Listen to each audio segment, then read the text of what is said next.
Buenas tardes. Bienvenidos y bienvenidas al Hub de Empresa de Banco Sabadell. Soy Silvia López, la directora del espacio. Bienvenidos a los que os habéis desplazado aquí en Valencia, a nuestro centro físico, con el calor que hace esta tarde. Muchísimas gracias por asistir. Y también quiero daros la bienvenida a todos los que estáis conectados a esa sesión online. En los que asistís por primera vez, Hub de Empresa es el centro de conexión empresarial de Banco Sabadell. Es el espacio donde hacemos sesiones, informamos a nuestros clientes siempre de tendencias de actualidad y donde hacemos también aquí en nuestro espacio de Valencia sesiones de networking. Y también tenemos salas que cedemos a nuestros clientes. Somos también un espacio digital con una web propia donde tenemos en hubdeempresa.es todo el contenido que vamos cogiendo y realizando tanto en Valencia como en el online. Y dicho eso, pues bueno, vamos a presentar la sesión que tenemos esta tarde. Hoy va a ser la última sesión del ciclo que estamos teniendo en marcha, del mundo que viene. Hoy vamos a hablar de las tendencias en financiación. Y para hablar de todo esto, pues voy a dar paso a Karina Virrueta, de Startup Valencia. Buenas tardes, Karina. Bienvenida. Buenas tardes, Silvia. Bueno, es un placer teneros aquí. Gracias, de verdad, a los, como decía Silvia, a los que estáis aquí presentes, porque menuda tarde de calor tenemos. Y gracias también a quienes nos seguís en streaming. Es verdad que llegamos a la edición 32. Fijaos, empezamos con el ciclo en 2019, febrero de 2019. Hemos recorrido diferentes temáticas, pero vamos a despedir el ciclo. Vamos a crear nuevas. No significa que terminemos, sino vamos a crear Pero como ciclo El Mundo que Viene es el último. Y era muy importante hablar de las tendencias de financiación en startups. Y aquí hago un breve paréntesis para hablar de Startup Valencia, que para quienes no lo sepáis es la Asociación Valenciana de Startups, y entre muchas de nuestras finalidades y objetivos está el posicionar Valencia, la región, la Comunidad Valenciana como un hub tecnológico de referencia. Y vamos de camino, pero por supuesto construir entre todos el ecosistema nacional también, ¿no? Pero bueno, vamos a dar, y por ser un poco rigurosos con el tiempo, si os parece, Silvia, invitamos ya a nuestros ponentes. Solo recordar muy rápidamente a los que estáis online, si tenéis cualquier duda, hay un chat donde podéis hacer preguntas y al finalizar la sesión intentará responderlas a todos. Empezamos. Hasta ahora. Gracias. Pues normalmente suelo presentar al moderador o moderadora, pero como es la última sesión, pues me va a tocar esa tarea de moderación. Y voy a invitar ya a nuestros ponentes porque veréis que son unos expertos en la materia, y voy a invitar a Sergio Pérez, Managing Director de Sabadell Venture Capital, José Luis de Cachavera, CEO de Startup Explore, Javier de Toro, que es Investment Manager de Angels Capital, Ángel Buigues, nuestro Ángel Buigues, VA Startup Advisor, y Carmen Cuesta, que es directora de la División Comunicación y Promoción de ENISA. Así que les recibimos con un aplauso y empezamos. Gracias. Bueno, yo simplemente os he mencionado, pero yo creo que está bien que pongamos un poco de marco de vuestras entidades, de qué es lo que hace en cada una en cada caso. Si queréis, vamos a empezar contigo, Sergio, y vamos de Sergio hacia mí. Perfecto, pues hola, buenas tardes a todos. Yo soy Sergio Pérez, estoy en el área de inversiones de Banco Sabadell, en Sabadell Venture Capital, donde apoyamos a las startups de dos maneras, con inversiones en capital o con financiación alternativa, que luego explicaremos. Hola, yo soy Carmen de ENISA, Empresa Nacional de Innovación adscrita al Ministerio de Industria, Comercio y Turismo, y nosotros nos dedicamos a financiar pymes y startups mediante un instrumento que es el préstamo participativo, que ya tendré ocasión de contároslo con algún detalle más a lo largo de la jornada. Buenas tardes, mi nombre es Javier de Toro y vengo en nombre de Angels, que es el brazo inversor de Marina de Empresas. Desde Angels invertimos en startups apoyadas por Lanzadera y también les ayudamos a preparar sus rondas de inversión.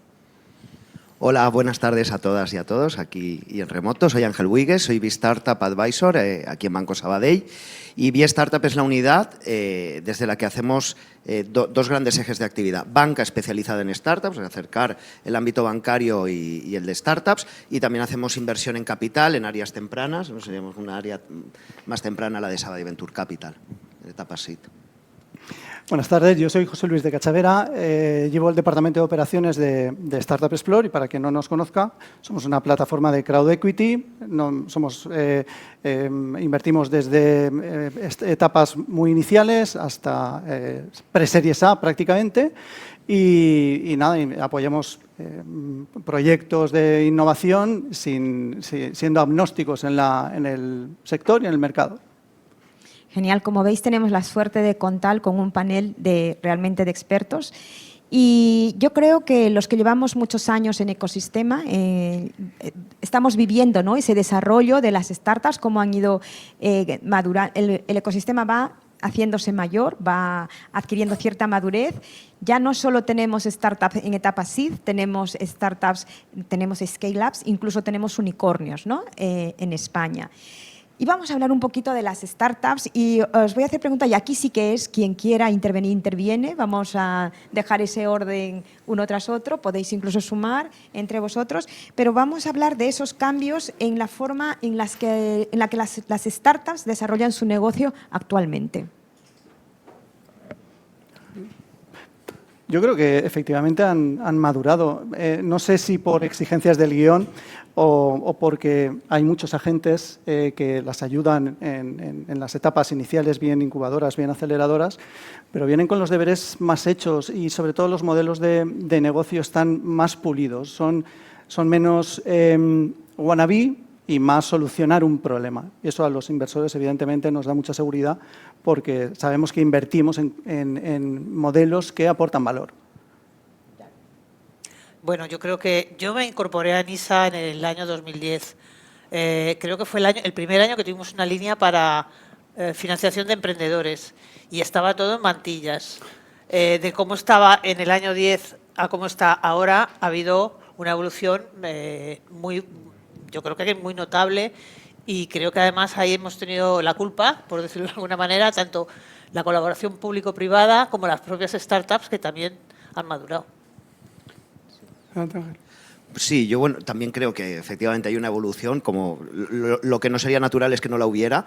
Vemos emprendedores ya con experiencia, que van por su segunda, su tercera compañía y ya tienen ese background y ese histórico. Vemos cada vez cómo se comparten en este tipo de formatos las experiencias y el aprendizaje que van teniendo unos emprendedores, emprendedoras o los agentes que estamos alrededor, y todo esto va generando como un bagaje muy positivo en las nuevas compañías y todo ese aprendizaje pues se hereda y se transmite, ¿no? Bueno, yo para no llevar la contraria también, pero creo que estamos en un punto de inflexión. Es decir, después de la pandemia las cosas han cambiado, la financiación es la que es, pero estamos en un ecosistema más maduro que antes, sí, pero a mí permitirme que sea un poco más escéptico y diga que ahora estamos en un question mark. Es decir, a ver qué pasa este año, el año que viene, porque creo que las reglas de juego han cambiado un poco. Sí, totalmente. Yo pienso que se ha desarrollado mucho la inversión y financiación en todas las etapas de una empresa, la actividad del business angel, de préstamos para empresas, pues por ejemplo con ENISA, bancos especializados para startups que entienden la idiosincrasia de cómo trabajan, como el Banco Sabadell, y los fondos de Venture Capital en todas las etapas se han profesionalizado, son fáciles de identificar y es muy fácil conseguir información de cómo presentarles el proyecto, que eso antes no lo había, y entonces las oportunidades existen. Sí que es cierto que ahora el capital se ha vuelto mucho más exigente porque ha habido una época de barra libre, de vorágine en cuanto a financiar y que ha entrado mucho capital en el sector y ahora, como decía Sergio, está todo un poco en duda, ¿no? La actividad va a seguir porque los fondos de capital riesgo tienen la necesidad de invertir el capital porque tienen el compromiso, pero están siendo mucho más exigentes. Muchos están cambiando su tesis de inversión porque a lo mejor donde en etapas tempranas antes tenían claro cómo invertir, ahora piensan que están invirtiendo caro. Entonces están incluso moviendo la tesis a invertir en etapas más avanzadas, que hay menos inflación, porque ya se ha desinflado un poco las valoraciones y están las aguas revueltas, que yo creo que eso para todos los que estamos desde la parte de inversora hay muchísimas oportunidades también. Por añadir lo que ha dicho Javier, es decir, sí, la vorágine ha parado, pero yo creo que ahora tenemos un poco los pies más en el suelo. Y lo voy a explicar con ejemplos. Es decir, antes de la pandemia, todos los inversores previábamos el crecimiento. Crece, crece, crece. Abre país, crece, crece. Ahora yo creo que todos hemos bajado un peldaño y lo que estamos mirando son los unit economics.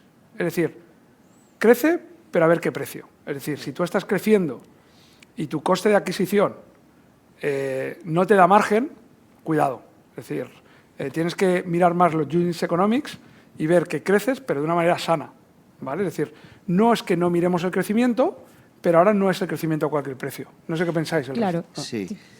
Yo para añadir un poco, fíjate, lo que comentaba Javier, yo creo que ha habido efectivamente un poco de barra libre de liquidez y ahora estamos un poco la resaca, ¿no? Lo que viene después. Ya no solo quizás tanto motivado por la pandemia, que quizás la pandemia es lo que generó un poquito incluso de más liquidez en el mercado, sino pues el cambio de entorno de tipos de interés a nivel global, internacional. O sea, hay una serie de factores que ha constreñido un poquito la liquidez y también se va buscando, como dices, Sergio, ¿no? Ese crecimiento sostenible a lo largo del tiempo que de alguna manera también genera en las startups menor dependencia, ¿no? Si tú vas creciendo de una manera más sólida, hombre, pues con más gasolina puedes llegar más lejos, pero tienes una menor dependencia, ¿no? También mayor autonomía se va dotando. Sí. Yo le compro la tesis a Sergio. Estamos viendo menos ronderas porque al final el inversor que invierte en rondera está esperando que alguien vuelva a invertir y en escenario de incertidumbre que me saque otro pez más grande, pues es más difícil. Así que vamos efectivamente al uso eficiente del capital y a los units economics. En realidad habéis respondido ya a la segunda pregunta que os iba a plantear, pero esto está fenomenal porque, claro, vamos construyendo entre todos, pero sí que parece que hay una tendencia, ¿no?, a desaparecer, si no ha desaparecido ya, y ahora os voy a preguntar acerca de eso, de levantar rondas, que como muchas veces se cuenta por allí, que se levantan rondas con PowerPoint. Yo creo que eso, igual me equivoco, igual ya ha quedado un poco en el olvido, porque ahora el inversor justamente es más exigente, ¿no? Lo que habéis ido diciendo. ¿Creéis que todavía hay esa capacidad que antes os se suele decir? Si tienes una buena idea, seguro que con un PowerPoint levantas dinero. Sí, yo creo que sí. Es decir, no estoy de acuerdo. Es decir, lo que pasa es que cada fase, es decir, antes, siguiendo lo que ha dicho José Luis, al final los inversores, ¿qué buscamos? Y siguiendo tu símil, buscamos una aspirina, algo que solucione un problema, no una vitamina, algo que mejora.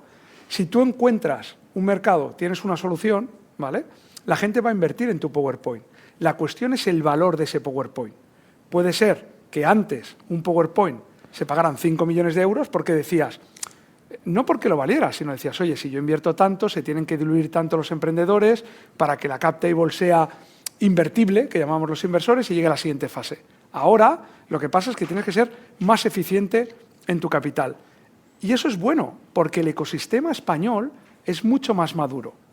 Una compañía, una multinacional, no veréis que se financia únicamente con capital, ¿vale? Se financia con capital, se financia con deuda corto, se financia con deuda largo, se financia con mezzanine, ¿vale? Eso ha llegado un poco, salvando las distancias, símil a la parte de las startups. Ahora las startups tienen una parte de capital, pueden tener crowdfunding, pueden tener deuda corto, pueden tener deuda largo. Lo que pasa es que hace 2 años, perdona la expresión, pero el dinero estaba regalado y ahora nos hemos dado cuenta que hay tipos de interés y cuando te dicen que algo vale un 6%, un 7%, dices, uy, qué caro. No, no es que sea muy caro, es que lo estás comparando con lo que antes era 0. Efectivamente, cuando la época pasada de los tipos 0, pues el dinero corría, vamos, como el whisky en las tabernas del oeste, sí, más o menos. Nosotros, en nuestro caso, para analizar si vamos a entrar en una startup, les pedimos saber un modelo de negocio que nos lo cuenten bien, que sea sólido, que sea realista, y que sea incluso conservador, porque para que vayan las cosas bien siempre hay tiempo, ¿no? Y no sé quién de vosotros lo ha comentado, creo que ha sido tú, Sergio, lo del crecimiento sostenible. Pues eso es el ir cimentando cosas antes de salir escopetado, ¿no? Claro, es que coger esto con comillas, es decir, una empresa no se crea para levantar rondas, se crea para ganar dinero y ser rentable. Y eso a lo mejor habíamos perdido un poco el foco, ¿no? No sé qué pensáis el resto. Totalmente de acuerdo. Sí, al final pensamos que una empresa pues nace para satisfacer las necesidades de un cliente y si tiene un equipo comprometido, unos proveedores alineados, una sociedad que quiere que exista y además gana dinero, pues tendrá cabida a largo plazo. La pregunta de Karina es muy buena porque al final lo que venía diciendo es que en cada etapa hay un tipo de inversor. El emprendedor que quiere levantar dinero tiene que informarse. Puede hablar con muchos emprendedores hoy en día y preguntarle, oye, estoy trabajando en una multinacional, tengo un proyecto en paralelo y para dar el paso necesito algo de capital, pues hay inversores especializados en esos primeros 50 o 100.000 euros. Si vas a Sergio Pérez a pedirle esos primeros 100.000 euros sin métricas y con un PowerPoint, seguramente no sea el inversor adecuado. Tampoco a un banco porque no financian ese tipo de proyectos. Pero hay inversores que pueden ser business angel que si conocen un poco el sector o al emprendedor, se fíen de él y puedan apostar. Entonces, se trata más de intentar entender cómo se financia una empresa en cada etapa y lo que sí que van a ser mucho más exigentes, que veíamos valoraciones de incluso a 10 millones antes de tirarse a la piscina y eso hoy en día, aunque haya credenciales de track record del emprendedor, de que el mercado sea grande y el problema que ataque sea muy bueno, al final ese emprendedor no puede levantar 4 millones en esa etapa, tendrá que levantar 700, 500 y si lo hace de manera eficiente y demuestra que es capaz de gestionar un presupuesto de marketing de 100.000 euros, pues vamos a poner el del millón, ¿no? Pero no saltarse esa etapa. Yo cogería el pañuelo de Sergio sobre lo del valor de la idea. La idea es lo que hace empezar el emprendimiento, pero para nosotros no es suficiente. De hecho, el motivo por el que unas startups no llegan a éxito, la idea no es de los primeros. Suele ser el momento, el equipo, la ejecución. Una buena idea con un mal equipo no va a llegar a ningún sitio. Una idea mediocre con un buen equipo puede llegar a cualquier sitio porque lo hacen de una manera especial. Entonces, yo no me acomodaría simplemente en la idea, porque una idea para nosotros es un inventor. Y es el perfil inventor que no tiene equipo, no sabe cómo llevarlo a mercado, tiene muchos deberes por hacer.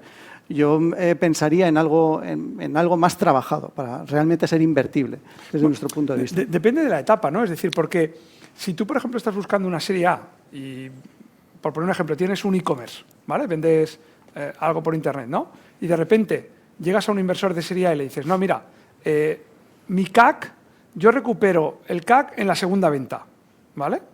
Bueno, el CAC, el coste de adquisición del cliente, ¿vale? En la segunda venta. Pues te van a decir, oye, a lo mejor hace 4 años sí te lo compraba, ahora no. Es decir, tienes que demostrar, y sigo un poco a lo que decía antes, que tus unit economics son positivos. Eso te lo compro en fase seed porque estás explorando, estás mirando tus canales de captación, pero si tú vas a buscar una serie A de 2 o 3 millones, pues hombre, si es segunda venta para recuperar el CAC, hoy en día nada es imposible, pero yo creo, me atrevo a decir que será un poco más difícil levantar esa ronda. Sí. Yo también, volviendo un poco al origen, ¿no? y recogiendo un poco el guante de lo que comentabas antes, ha habido un momento en el que se perdió un poco esa diferencia entre el dinero objetivo, que es el de tu cliente, o sea, una empresa lo que tiene que buscar, el mejor dinero que le va a entrar, el que tiene que tener el foco es en el de los clientes. Y que muchas veces, oye, cuando tú demuestras que tienes unos unit economics positivos y que cuando tú haces una venta ganas dinero, lo que quieres es replicar eso muchas veces y para eso necesitas inversión. A veces se confunde con el medio, ¿no? Que es el conseguir inversión para ganar mucho dinero con tu negocio, ¿no? A veces como que ha habido un momento, no en general, ¿no? Pero en algunos casos dices, parece que se está perdiendo un poco cuál es el objetivo y cuál es el medio, ¿no? Y en algunos casos parecía que el objetivo sea levantar la ronda para que luego venga otra y seguir levantando rondas con un negocio en el que no sabes cuándo vas a ganar dinero, ¿no? Y todo eso sí que hace un tiempo ya que se ha ido regulando y en una situación, ¿no? De donde pues obviamente sigue habiendo liquidez, pero no tanta como había un poco ya no hay barra libre, hay un poquito más de resaca, pues se acrecenta, ¿no? Un poco este momento. Sí, yo recuerdo que en 2021, cuando hablaba con otros inversores y accedíamos a analizar alguna ronda de inversión, la palabra que más se escuchaba es la agilidad del venture capital, ¿no? A la hora de tomar una decisión. Los emprendedores lo que más valoraban era la agilidad del inversor y que solicitaran los mínimos términos de control posible. ¿Por qué? Porque cuando había alguna oportunidad que medio pintaba bien, siempre había sobredemanda para cubrirla. De hecho, había muchísimo secundario para intentar hacer hueco a emprendedores. Eso ya yo creo que se ha perdido. De hecho, ahora vemos que empresas igual de interesantes te dicen ahora en finales de junio, cuando tienes previsto cerrar la ronda, te dicen, bueno, octubre, septiembre, cuando antes te decía, oye, yo creo que ya tengo 4 term sheets la semana que viene. Entonces, eso también te da la oportunidad de hacer una mejor due diligence, de hacer las cosas con sentido. Yo creo que se tomaron muchas decisiones con poca información y ahora también eso va a permitir pues sanear un poco y filtrar más. Muchas empresas que recibieron inversión a lo mejor no lo necesitaban, eso tampoco es bueno para ellas porque se acostumbran también a tener un nivel de tesorería para tomar decisiones que a lo mejor no se han utilizado de la mayor manera eficiente posible.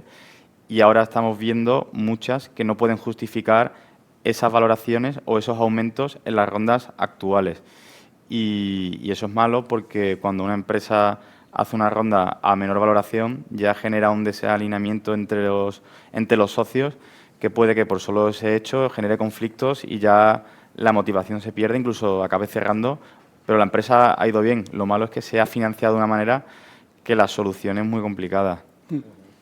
Y por dar un poquito de luz, porque parece que estemos en un plan muy exigente, ¿no? De quiero métricas y quiero... Con los tacañones. Claro, hay fases, no se trata de tener que facturar para captar inversión, se puede tener un plan con poco dinero para estar en un periodo muy pre-seed y conseguir métricas y a medio plazo facturar. O sea, no se trata de que solo se invierte en lo que factura, pero tiene que haber un plan.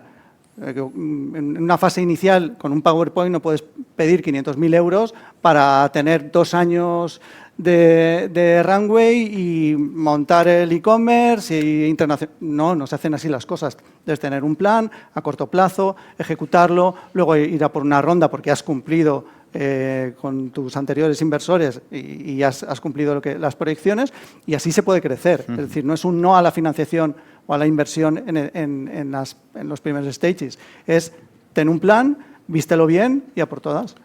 Y la mejor financiación, la de los clientes. Totalmente. Totalmente. Siempre, Si siempre. hay, en periodos de escasez, vemos que hay muchos emprendedores que le dan vuelta a la cabeza para construir o validar ciertas hipótesis y arreglárselas para no tener que contratar al mejor CTO desde el inicio, sino con algún MVP validar que de verdad ese problema existe, que hay clientes que lo utilizan, que hay adopción, que luego incluso quieren pagar. Y entonces, cuando ya tienes una serie de componentes satisfechos, pues cuando con mucho trabajo puede que la inversión tenga sentido. Pero si quieres inversión para saltarte etapas y validar ya con el mejor producto posible, con un equipo de Boston Consulting, etcétera, sin haber validado nada, pues seguramente te la pegues, ¿no? O pierdas mucho dinero por el camino. Yo no sé si un poco como resumen, es que un poco el tema es que el exceso de liquidez no es bueno porque se pierde competitividad en las empresas. Hemos llegado a ver momentos en los que no eran las startups las que presentaban su compañía ante inversores, es que eran los VCs los que presentaban su fondo ante emprendedores. Sí. ¿Ha habido alguna Totalmente, actividad, sí, algún sí. evento en este sentido, que es algo simbólico y algo anecdótico, pero que te da incluso un poco una idea de hasta en qué punto hemos llegado a estar, ¿no? De la cantidad de liquidez que había? ¿Esto qué hace? Pues las valoraciones crecen, las compañías se vuelven menos rigurosas, menos eficientes, porque hay más capital y al final también, atando un poco con lo que comentabas, José Luis, el tener un exceso de financiación en una etapa temprana, pues también trastoca el cap table y luego cuando llegas a 1, 2 o 3 pasos después, pues tienes un problema porque vienen fondos más grandes que lo primero que miran es cómo está estructurado el accionariado, ¿no? Entonces, ir paso a paso buscando el capital que vas a necesitar, ya no solo para un mes vista, ¿no? Pero estructurar esos 500.000 que vas a necesitar en 2 años en fases, poniendo unos hitos y marcando unos hitos, pues puede ayudar a controlar mejor el cap table y a ser más eficiente en el desarrollo del negocio. Totalmente. Así no voy a moderar nada, ya os aviso. Porque, claro, se salta... Bueno, no, es broma. Pero sí que es verdad que las aportaciones son tan importantes y en línea justo de eso, yo creo que ha habido en esa madurez de ecosistema un aprendizaje que sí que llevan camino en las startups, que es la cultura financiera. ¿Cómo veis? ¿Cómo está esa cultura financiera en las startups ahora? Bueno, en diferentes estadios, lógicamente, pero no es lo mismo que hace 10 años. ¿Cómo lo percibís? Bueno, hace 10 años había un déficit de cultura financiera bastante notable en la mayoría por lo menos en las solicitudes de financiación que nos llegaban a nosotros, ¿no? porque, bueno, pues eso, expresas tu idea, tu modelo de negocio, está perfecto, no sé qué, y no estás pensando en el pool financiero con el que puedes estar, con el que vas a impulsar eso, pero no los próximos 6 meses, pues sino por lo menos un poco más, ¿no? Que te dé tiempo a ir a mercado, a probar, a tal. Ha mejorado, y hay una, y además es que se nota. Tú ves una solicitud de financiación de una startup que tiene externo o interno, me da igual, un buen financiero que le ayude a armarlo, y es que lo ves. Y es que hay algunas que no lo tienen, Sí. que todavía no lo tienen. Ojo con esto, ojo. Es que lo primero que el emprendedor debería entender es que nosotros, como inversores, no pretendemos tener unas proyecciones fantásticas con un break-even, lo estoy liando, con un break-even a 2 años vista. Ni perseguimos rentabilidades enormes, ni perseguimos un break-even cercano. Perseguimos que tenga sentido, que se sepa qué se va a hacer con el dinero, y ahí la mano de un CFO es imprescindible. Las Excels de hace tiempo te ponían un escenario fantástico, ideal, de Alicia en el País de las Maravillas, y ahora, gracias a varias entidades de CFOs externos, que lo hacen más accesibles, que no, en una fase muy inicial no puedes tener un CFO, no es eficiente tener un CFO dedicado, pero contratarlo externo es imprescindible. Y el tener unas proyecciones que vistan la burra, de forma que te lo creas, que veas que todo tiene sentido, que no es la única fuente de financiación, que las proyecciones no son fórmulas arrastradas, sino que tiene que ver también con la inversión en marketing, que el CAC crece o disminuye de una manera, esto te lo da un CFO y conocimiento en general del sector. Y en esto sí que han evolucionado. Sí, yo creo, al final, como decimos, ¿no? El tiempo no pasa en vano, pasa para bien, para aprender, que todos aprendemos cada vez más. Cada vez vemos equipos multidisciplinares, donde hay diferentes perfiles y siempre hay alguien de negocio que dice, oye, cuidado, es tan importante hacer las cosas bien como saber comunicar que hacemos las cosas bien, como saber medir que las vamos a poder seguir haciendo, ¿no? Que es ser sostenibles financieramente. Efectivamente, pues a lo largo del tiempo vamos viendo cada vez más estos equipos y que las emprendedoras y emprendedores son conscientes de que la sostenibilidad del negocio, la viabilidad del negocio viene también condicionada porque haya tesorería en todo momento, saber cuidar estas cosas, ¿no? Hace unos años, oye, quizás el foco está, tenemos un productazo y todo lo demás ya viene hecho porque tenemos un buen producto y un mercado que abordar. Ahora sabemos que hay que cuidar un poco todos los aspectos, ¿no? La comunicación, las finanzas, incluso la misión y visión de la compañía. Yo totalmente de acuerdo con lo que dice José Luis. Oye, también hay más oportunidades ahora, hay CFOs externos, hay una serie de servicios de apoyo en el ámbito financiero pues, que han ido aflorando porque de verdad el mercado los necesitaba, no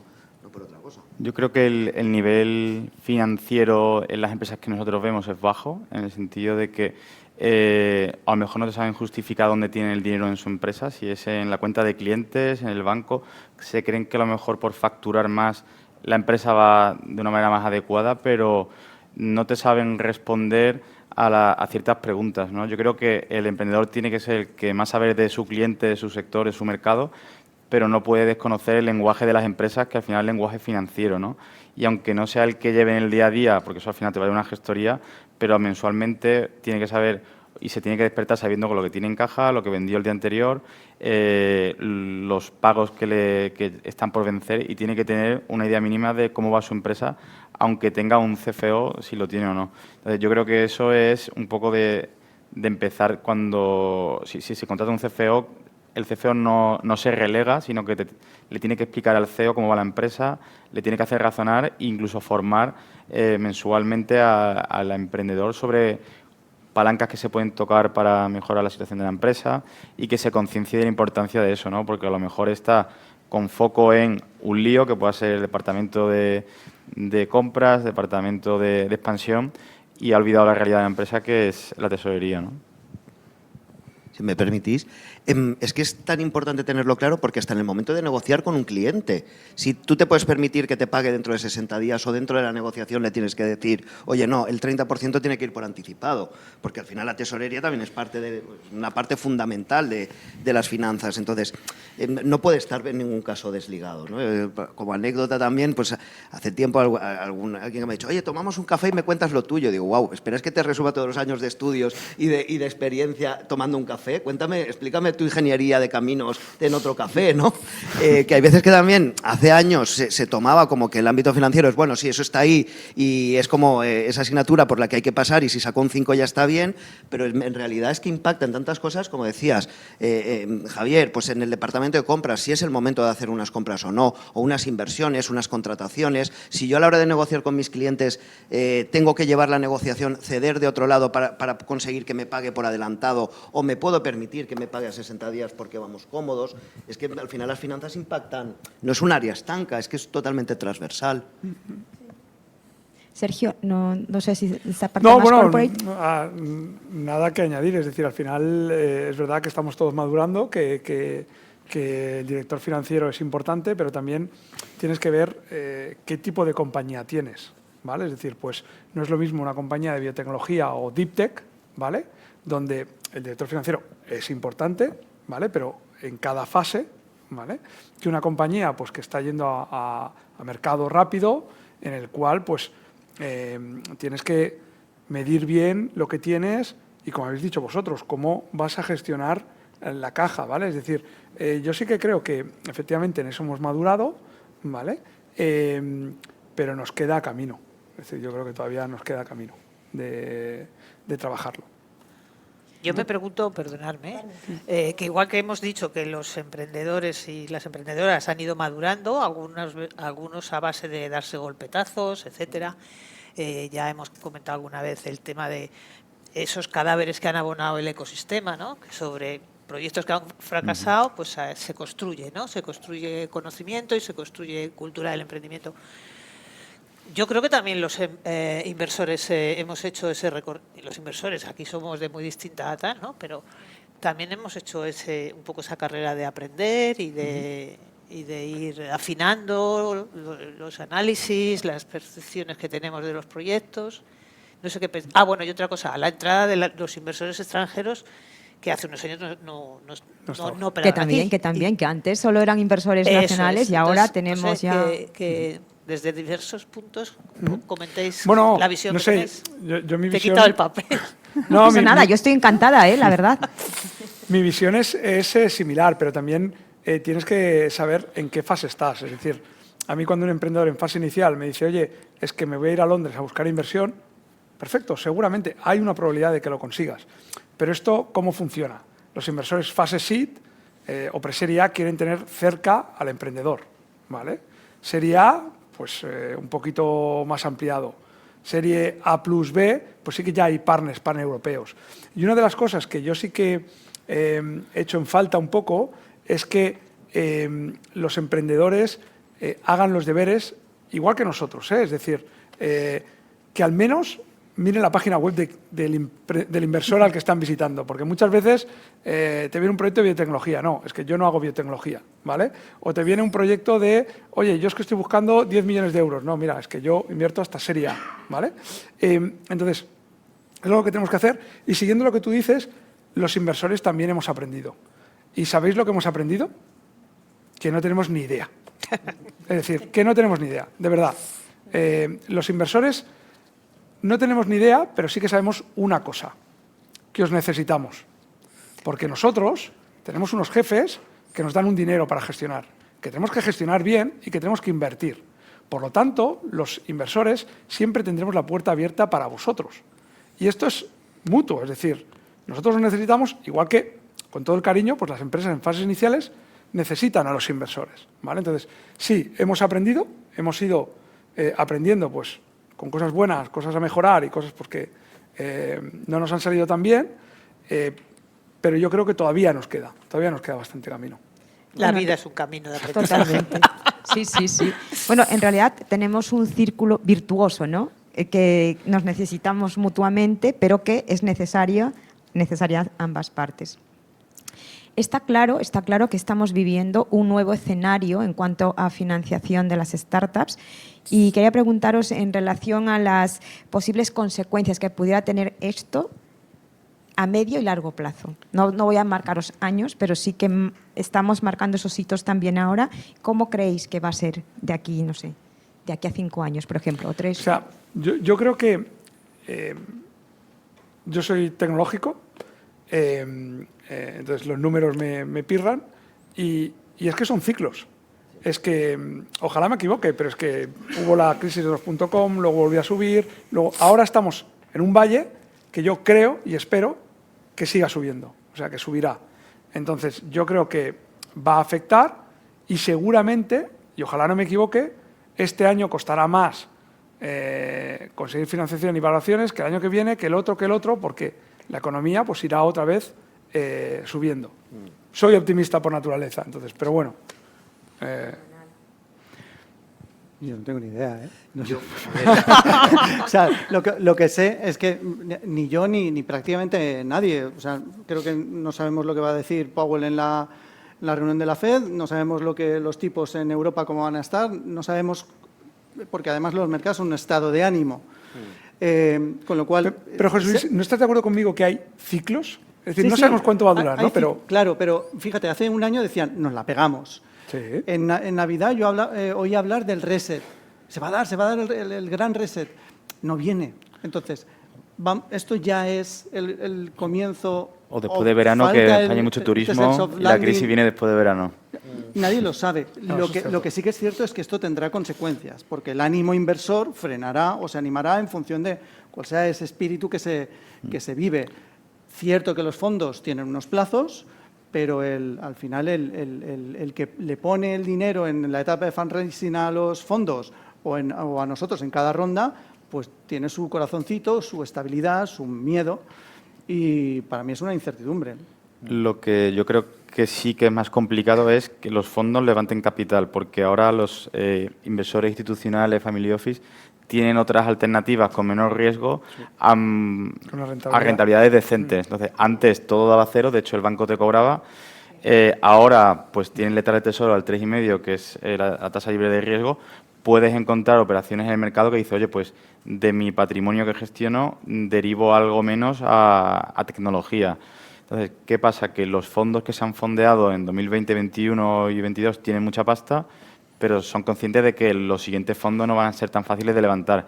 Y todos los fondos levantaban 20, el siguiente 50, y luego pues ya el siguiente no va a ser de 100, a lo mejor de 60 o de 50. Y eso, por ende, hará que, bueno, creo yo, que las valoraciones seguirán tendiendo a estabilizarse. Que al final esto todo depende de la bolsa.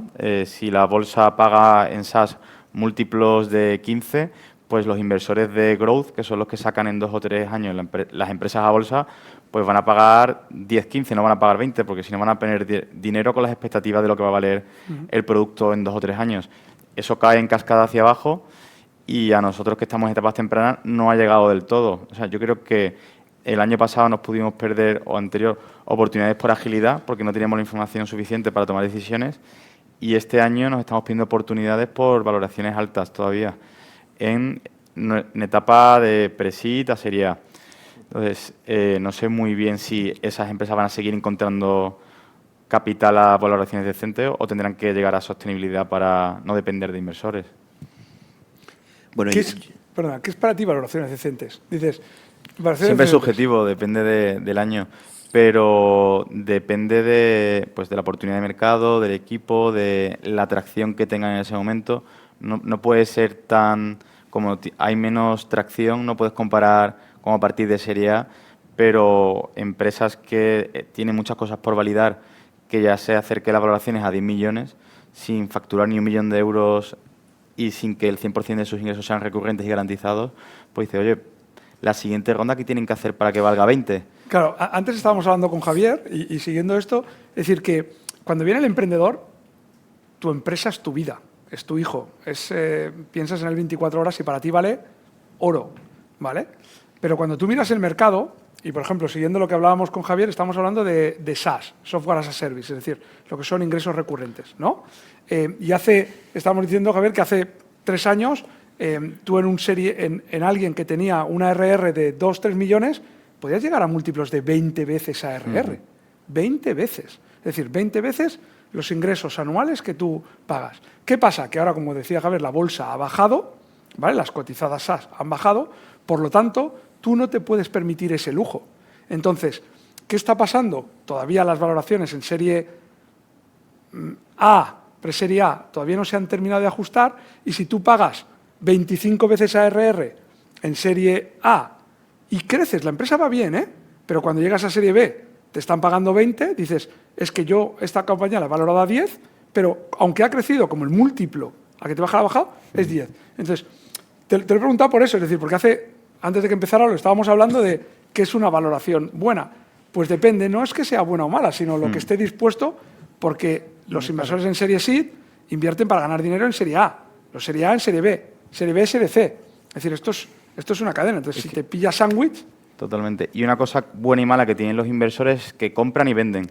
Nosotros invertimos en empresas con el objetivo de, en un plazo temporal, venderlas. Entonces, como también estamos vendiendo empresas y los compradores nos dicen ingresos anuales recurrentes por 10 o por 15, te dicen, EBITDA, ¿cómo encaja esto en mi organización? Si es un fondo, es solo EBITDA.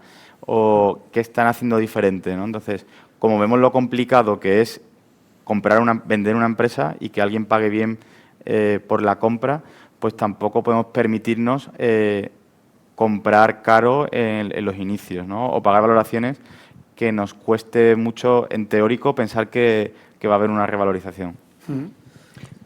Yo y al final, perdona, y siguiendo con lo que dices, es decir, si yo me pongo en el lado del emprendedor, ¿vale?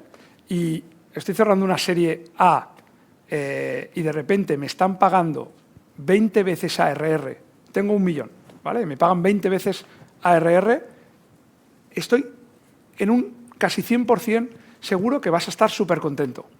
Pero la realidad es que puede ser que tengas un problema, y un problema gordo.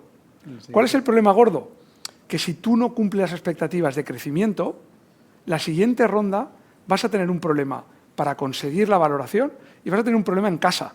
Porque si yo te he invertido a ese valor, ¿vale? Te voy a decir, oye, y cuando tú me vengas y me digas, no, es que el mercado, es que los inversores, es que ahora pagan 8. Y te digo, ya, pero es que yo te he pagado 20. Perdona, es que hay una clausulita en el contrato que se llama antidilución, ¿vale? Y tú dirás, perdona, ¿qué me estás diciendo? Sí, mira, y es que hay bastantes antidiluciones y yo te he puesto la full. Quiere decir que lo que yo te pagué, ahora me lo estás ajustando. Y empiezan las, hostia, pero hombre, yo me estoy diluyendo. Ya, pero yo también. Aquí estamos todos juntos, ¿vale? Y si no, hay otro problemilla, que es decir, bueno, no te preocupes, voy a vender la compañía, ¿vale? Y cuando voy a vender la compañía, si yo soy el comprador, te voy a decir, mira, emprendedor, ¿sabes qué? Vamos a hacer lo siguiente. Vamos a pagar 5 millones para la compañía, para que tus inversores se recuperen el dinero, y voy a hacer un earn-out para ti de 10 millones. Te das la vuelta y se lo dices a tus inversores. Y tus inversores te dicen, mira, antes que eso pierdo el dinero. Y tú dirás, pero todos estamos perdiendo. No, es que yo tengo unos jefes que, como le he dicho, que había pagado 20. Y si yo ahora la estoy vendiendo por 5 y por lo que sea la cosa va como un tiro, al que echan es a mí. Por lo tanto, prefiero perder, y tú también, que el otro. Entonces, lo único que estoy diciendo, con ejemplos graciosos, ¿no? Es un poco lo que decíamos, sí. Es decir, que hay que regular, es decir, hay que tener en cuenta dónde vives, cuál es el ecosistema y qué quieres conseguir, porque aquí tiene que ser win-win. Si es win-lose... Lo didáctica que está resultando la sesión, desde luego, Ángel. Sí. No, nada, yo permitirme no hacer un camino de regreso de Wall Street a Valencia, bueno, a España. Y bueno, y Karina, lo siento, pero no voy a responder a tu pregunta de cómo va a estar esto en unos años. Y volviendo un poco al origen del tema, yo estoy totalmente de acuerdo porque he aprendido, y no tomándome un café, sino estudiando mucho, que la economía es cíclica. En todos los sectores, de la economía en un sentido global y luego sector a sector. Hay veces que la economía va bien y hay un sector en concreto pues, que tiene unas dificultades por sus ciclos, porque son ciclos, la economía es así. Y yo estoy totalmente convencido, lo doy como dogma de fe, pero yo estoy convencido. Pero en este caso, justamente en el ámbito de las startups, en la situación que estamos viendo en los últimos meses, año y medio, que ya lo hemos comentado también antes, oye, que se está ralentizando un poco esos objetivos de crecimiento súper acelerados y cuidando también un poco la rentabilidad, quizás hay menos liquidez y para los inversores hay un poquito menos, no sé si decir menos negocio, o las operaciones van a otro ritmo, pero claro, también encontramos startups con situaciones un poco más sólidas, un crecimiento más sostenido y que se les abren oportunidades de otro tipo de financiación, por ejemplo la bancaria o financiación de otro tipo, no dilutivas principalmente, digo bancaria en general no dilutiva, ¿no? Oye, pues ves compañías que aunque tienen objetivos de crecimiento y de expansión y demás, tienen capacidad de retornar lo que les prestes, ya no solo el capital y participar juntos, sino entonces vemos oportunidades, en vuestro caso entiendo para el Venture Debt, oye, pues ves unas capacidades de repago. Esta empresa crece, pero crece ganando dinero y con ese dinero que gana pues se le puede prestar capital y que te lo devuelva. Entonces esto, de alguna manera, o yo desde la perspectiva en el banco, ¿no? Desde la perspectiva bancaria, también estamos viendo pues, un poquito más de capacidad de acompañar a compañías o proyectos o necesidades concretas, ¿no? de inversión que quizás hace 3 o 4 años la empresa te presentaba otro escenario diferente y había un nivel de riesgo donde pues, desde las fuentes de financiación low profile, ¿no? El riesgo bajo, retorno bajo, ¿no? Low risk, low revenue, no te atrevías a entrar, ¿no? Y ahora sí. Entonces, oye, pues quizás en la parte de inversión, de acompañamiento, ¿no? De alto riesgo, pues hay un poco de freno, pero en otras soluciones sí se está viendo que más continuidad, ¿no? Entonces no hay eso, una cosa amortigua también la otra. Y ahí se ve también la labor del CFO que amplía el abanico de fuentes de financiación y no va solo a inversión porque es lo que conoce el CEO o va solo a banca porque es lo que le enseñaron sus padres, sino que bueno, puede tocar todos los palos y bueno, y ahí bueno, estás tú, Carmen, que nos apalancamos unos en otros. Sí, sí. Bueno, es que me parece fundamental. Nosotros somos complementarios con todos los que en ISA, con los que están aquí, con la ventaja además que con nosotros no se diluyen porque nosotros no entramos a... Lo nuestro es un préstamo, ¿no? Pero me parece muy importante y de hecho tenemos muchas empresas a medias, por decirlo de alguna manera, sí, ¿no? O sea, sí. Yo creo que todos los que estamos aquí... Todos los que estamos aquí. En ISA es clave. Yo Efectivamente. creo que al final hay que llevar un equilibrio entre el riesgo financiero de la deuda y el coste del capital de la ampliación de capital, ¿no? Que es el capital más dinero, más caro porque te diluye.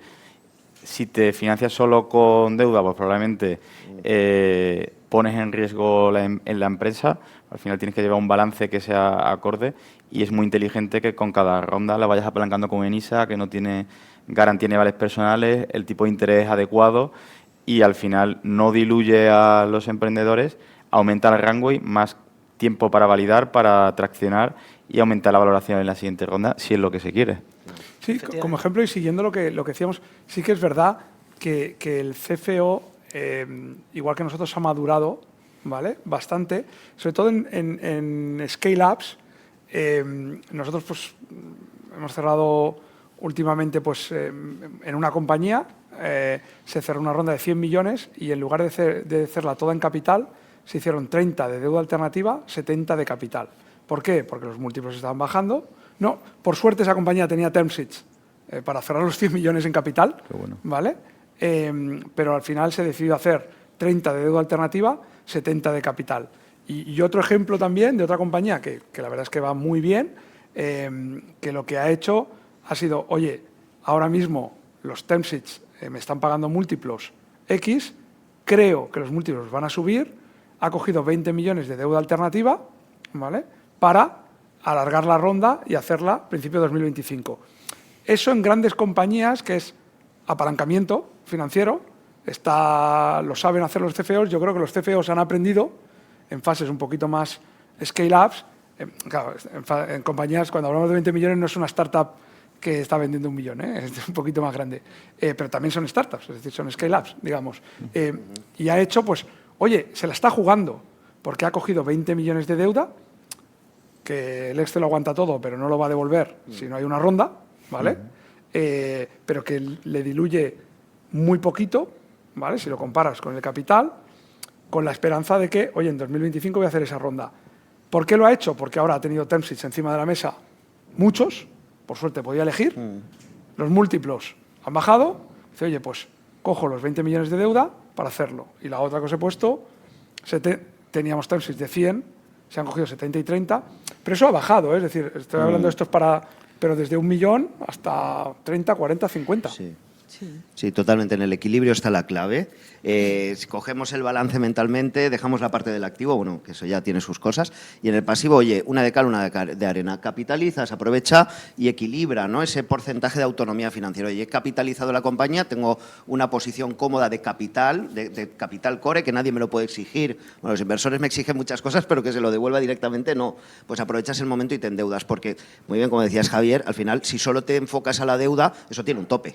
No puedes, y además al ritmo que van de crecimiento, que van las startups, es muy complicado que la deuda podamos seguir este ritmo, y es que cuando menos esperas llegas al tope de endeudamiento y ya no te cabe más, pues tienes un capital muy justito, una autonomía financiera muy baja y todo el resto de lo que hay en el activo, ¿no? Si volvemos mentalmente al balance, todo lo que hay aquí es deuda.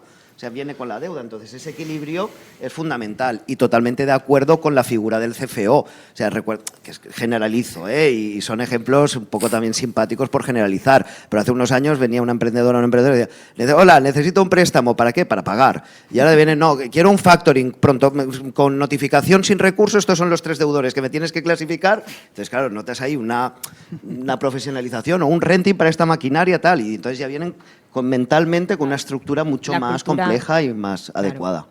Totalmente de acuerdo. Aunque no lo creáis, nos quedan menos de 10 minutos de sesión y que, fijaos, yo lo pongo sobre la mesa porque, como sabéis, tenemos personas siguiéndonos en streaming, pero sí que me gustaría, y sé que no os gusta a vosotros, pero, y además se puede intuir de lo que habéis ido diciendo, pero sí quizá me gustaría que nos dierais unas recomendaciones para las startups a nivel financiero.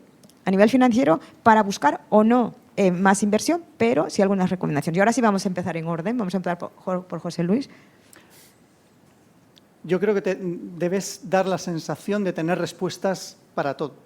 O sea, el inversor que te va a analizar va a rascar, sobre todo según su expertise, donde él más sepa. Tienes que haberte hecho las preguntas, no solo de modelo, sino también financiero, marketing, qué vas a hacer, cómo lo vas a hacer. Y todo tiene que tener sentido. Si te pillan en un receso, es una bala quemada. Con lo que el haberte hecho los deberes, habértelo cuestionado todo. ¿Por qué? O sea, ¿por qué voy a por el 1% del mercado? Que se oía antes mucho. ¿Por qué? Y ya te calculaban todo con el 1% de todo el mercado de España. No, eso no sirve. O sea, yo voy a conseguir tantos clientes porque voy a invertir tanto. Ahora mismo tengo un ROI de esto, una pequeña inversión, sé que el CAC me va a subir, me va a bajar, y esto lo veo en las proyecciones. Pero tienes que haber hecho los deberes. Si vas a tu inversor buyer persona, el adecuado, vas a ver de tu sector y no le vas a colar ni una. Entonces, deberes hechos y realidades en el... Nada de cuentos fantasiosos ni promesas. O sea, yo creo en esto y esto es lo que reflejo en las proyecciones. Bueno, yo como buena práctica, si es que le acabo de decir, me tenías que haber avisado, Corina, me tenías que haber cortado. Ese equilibrio, buscar, yo puedo decir, conocer todas las fuentes de financiación que hay al alcance, dilutiva, no dilutiva, la bancaria, la pública, el crowdfunding, conocerlas, saber en qué momento, o sea, conocerlas no es solo saber que existen y a quién tengo que contactar, sino saber en qué momento es el adecuado para acercarse a esa fuente de financiación, en qué condiciones, qué me van a pedir, cómo tengo que hacerlo, o sea, conocerlas todas y ahora sí es cuando me repito, intentar mantener o buscar un poco ese equilibrio entre el capital y la deuda, ¿no? No todo capital, porque al final te has diluido en exceso, y la deuda. Y otra cosa también importante es saber que para cada necesidad que tiene la compañía hay una o unas fuentes de financiación más adecuadas. No es lo mismo tener una necesidad de mantener la caja porque llega el día 30 y tengo que pagar salarios y a lo mejor yo cobro los días 15 que necesitar invertir en algo o directamente, oye, necesito capital para crecer, que es quizás algo más abstracto, ¿no? Y saber un poco que según las necesidades que tengas identificadas, cuáles son las soluciones más adecuadas. Muy bien. Yo creo que mi recomendación es ser muy honesto a la hora de levantar capital. Si alguien decide levantar capital, nadie le ha obligado a tomar ese camino. El camino del Venture Capital es muy arriesgado y cuando metes socios en casas, al final tienes que ser muy consecuente con los actos. Entonces, para buscar capital de un fondo hay que ser muy ambicioso, hay que querer crear algo muy grande y luego preparar mucho el proceso, ¿no? El cuánto, para qué, saber plasmarlo en unos entregables, identificar al menos 100 inversores y la forma de contactarles. Y con un ejemplo práctico para que os quedéis, pues un ejemplo que decimos nosotros mucho es cuando a lo mejor estás analizando un SaaS, una ronda de $500,000 de euros, y te mandan un deck que no está trabajado, que diseños son muy malos, que a lo mejor lo he hecho como si lo hubiera hecho yo, que no sé nada de diseño, no tiene coherencia con el business plan, los datos son diferentes. Dice, hombre, esta persona le ha dedicado muy poco tiempo al proceso, ¿no? Me está pidiendo a mí 200.000 euros en esta ronda de inversión. Si él le cobra a los clientes 70 euros al mes, los tiene que maltratar, porque si a mí por 200.000 euros no me ha dedicado ni medio minuto a preparar esto con coherencia, ¿cómo tratará a sus trabajadores a la hora de presentarles los planes anuales, ¿no? Al final son detalles, yo creo que hay muchísima información y acceso a personas para que te expliquen cómo es el proceso y al final es saber dedicarle tiempo y esfuerzo a ello. Estoy totalmente de acuerdo con lo que venís diciendo ahora. Yo creo que tiene que ser la coherencia es fundamental. O sea, que tú cuando estás analizando esa propuesta veas que es coherente. Luego las cosas pueden salir bien, mal, regular, pero que estén trabajadas y que sean robustas y que sean coherentes. O sea, que no digas, pero ¿dónde van estos locos? ¿No? O sea, que lo tengan trabajado, que lo tengan calculado, que lo tengan pensado. Eso es importante. Y para eso tener un financiero que eche una mano es fundamental. Pues me habéis quitado las ideas, pero Te ha yo llegado lo que el diría es turno, que- te ha llegado el turno, Sergio. No, lo que yo diría es que todo lo tienes que medir. Es decir, lo que no mides no mejoras. Entonces, en una startup lo tienes que tener, o en una compañía incluso en scale-ups, tienes que medirlo todo. ¿Por qué? Porque tienes que tener todos tus units economics, todo lo que estás haciendo lo tienes que medir. Y ligado a lo que dicen mis compañeros de la financiación, mide también cuándo tienes que pedir dinero. No vayas a pedir dinero cuando no te queda, porque va a ser muy difícil y si lo vas a conseguir vas a tener un alto coste. Entonces, mide también los tiempos, ¿vale? Entonces, yo creo que mi consejo es, mídelo todo, es decir, para saber desde tu negocio hasta, oye, cuándo tengo que pedir dinero, qué hacer. Y segundo, mide bien los tiempos. Mide bien los tiempos. Lujazo de ponentes, ¿eh? Yo creo que os han dado muchos tips y muchas recomendaciones valiosas desde el conocimiento del mercado. Os voy a dejar, si tenéis una sola pregunta, por no dejaros fuera del... Ah, que sí, lo sabía. A ver. Okay. Buenas tardes. Buenas tardes. Ustedes como inversionistas hablábamos de que pudiéramos estar en una fase llana de falta de liquidez para invertir en muchas startups, pero también tenemos, si son startups enfocadas al mercado nacional, al mercado español, también sabemos que el consumo de la población española ha venido disminuyendo. De hecho, dicen que el consumo estaba apalancado por el ahorro de lo que tuvimos en años anteriores basado en la crisis. Mi pregunta sería, ¿ustedes sus expectativas para ahora de evaluar una propuesta, un modelo económico, consideran menos expectativas que en una época donde tuviéramos mayor probabilidad de crecimiento? Y la segunda sería, además de pedir el modelo económico, el plan de negocio, si ustedes divulgaran para cada fase de inversión, ¿cuáles son realmente sus métodos de evaluación financiera, de rentabilidad? ¿No cree que eso nos facilitaría más el trabajo tanto a ustedes como a nosotros las startups?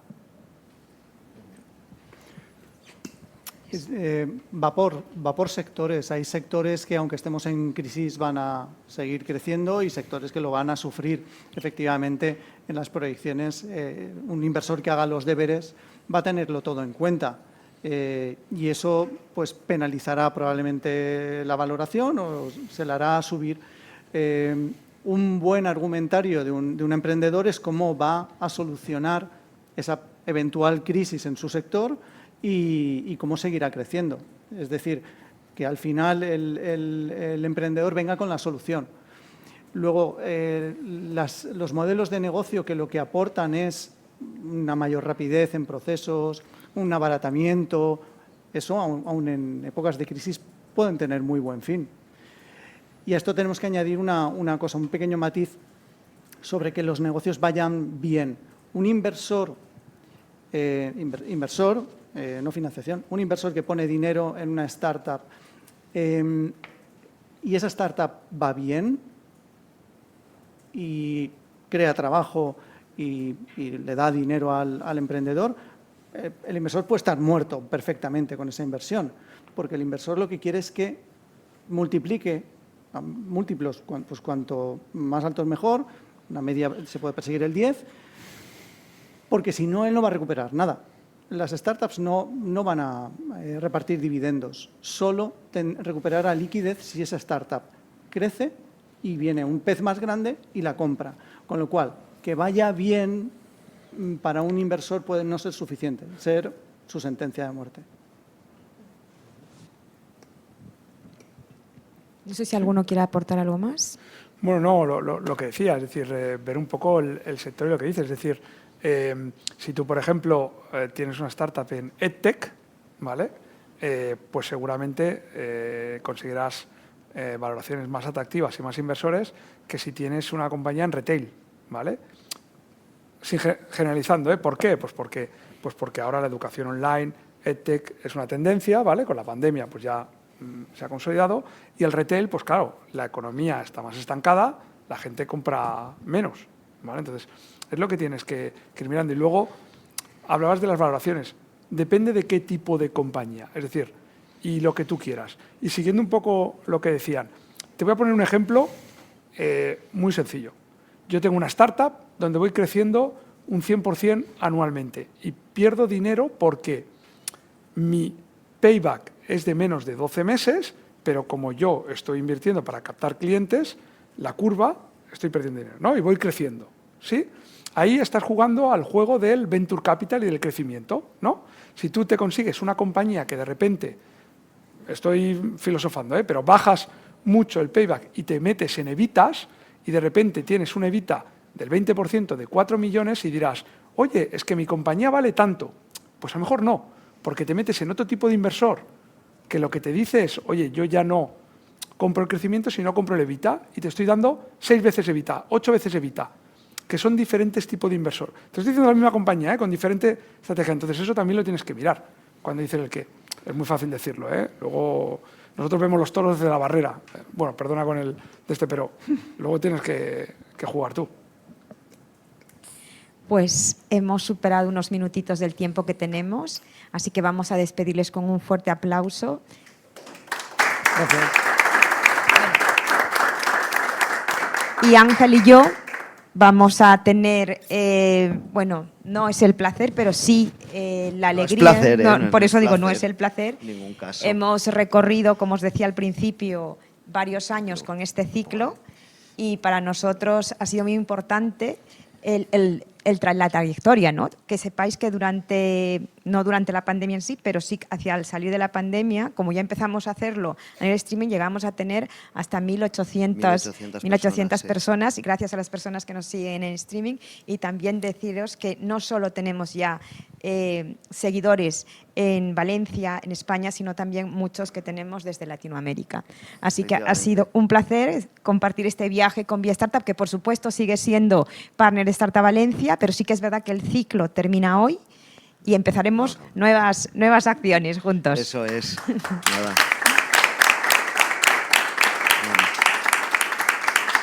Nada, con esta sesión tan especial, la verdad, por la temática y por los compañeros de viaje, que todas han sido súper chulas. De verdad, Karina, que hemos terminado en cada sesión de las 32 que hemos hecho súper motivados con la temática. Hemos aprendido muchísimo, hemos tenido gente fantástica y súper generosa compartiendo su conocimiento. Y bueno, y con esta edición número 32 cerramos el ciclo del mundo que viene, pero, atención, esto no se para aquí, volveremos con Nuevas. propuesta nueva. ¿Qué nos ha pasado? Pues que ya es que no nos quedan temas. Ya hemos repasado todos los temas que se nos han ocurrido. Hemos tocado las típicas, ¿no? Energía del futuro, la vivienda del futuro, pero hemos llegado a tocar alimentación. el pet care del futuro. O sea, El cuidado de las mascotas en el futuro. Hemos tratado todos los temas que nos han parecido atractivos. Que tenemos alguno más, ¿no? Pero ya no los vamos a decir porque Pues algunos sí, son son como 32, patinadas sí, mentales. sí. Efectivamente, hemos hecho 32 ediciones, estamos orgullosísimos. Muy orgullosos. Esperamos que toda la gente que nos seguís, hay gente pues que venís en algunos temas concretos porque os interesan, gente que os interesa saber cómo van a ser las tendencias de los próximos años en la economía a nivel general. Así que un abrazo y ahora sí, nosotros un aplauso a vosotros y a vosotras por estar por todo aquí. el cariño que nos habéis dado en estas y gracias ediciones. siempre. Y nada más, esperamos seguir en contacto y que os despierte interés las nuevas, las nuevas iniciativas propuestas. que vayamos a presentar. Así que un abrazo muy grande a todas y a todos. Gracias.